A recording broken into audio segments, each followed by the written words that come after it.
When Ali and Fatima's, peace be upon them, elder son was born in Medina on 15th of Ramadan, third year of Hijri, the Holy Prophet, peace be upon him, took hold of his grandson in his arms, said azan and iqama in his ears, and said, "This is a beautiful child. I name him Hassan. He will keep Islam and Muslims safe from the hands of its destroyers."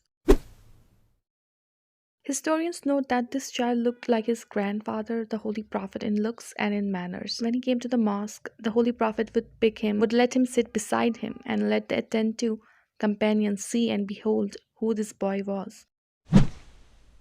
Time soon passed, and Hassan was hardly 8 years old when his grandfather died, and soon after his mother also died. The next 25 years of his life in Medina was his father Ali ibn Abi Talib, peace be upon him, and with his younger brother Hussein alayhi salam. When Imam Ali became caliph, he had to fought many battles. In these battles, the real adversary of Ali, peace be upon him, and his family was the ruler of Syria. So after the martyrdom of Ali, peace be upon him, in the mosque of Kufa in 41 Hijri, and the election of Hassan, peace be upon him, as the next caliph, was a thorn in the heart of ruler of Syria.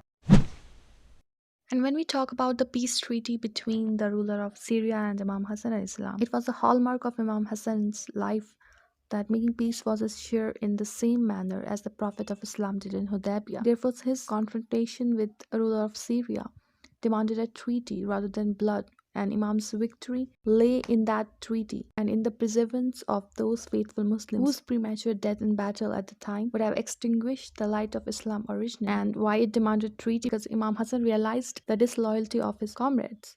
So he was not ready to shed the blood of the innocent people. Now that the ruler of Syria himself had offered make peace on Imam Hassan's term, it was not right to refuse the reconciliation. So the treaty agreed upon between the ruler of Syria and Imam Hassan al-Islam tells many points, but the three main important points were that the ruler of Syria should strictly rule according to the Holy Quran and the Sunnah of Prophet. The ruler of Syria should not appoint or nominate anyone to the Caliphate after him, but that the choice should be left to the Muslims. And the third one was that the persecution of the companions of Imam Ali should immediately be stopped. So in this era, what we gotta learn from Imam Hassan's life, it's really important nowadays to know the truth and the falsehood, the political scenario of the world, who is doing good for the Islam and who is destroying the principles of Islam, and to be a faithful one to our Islamic leaders who are really doing good for the community. And remember this thing, we will only be able to help the Imam of our time when we know who to stand with.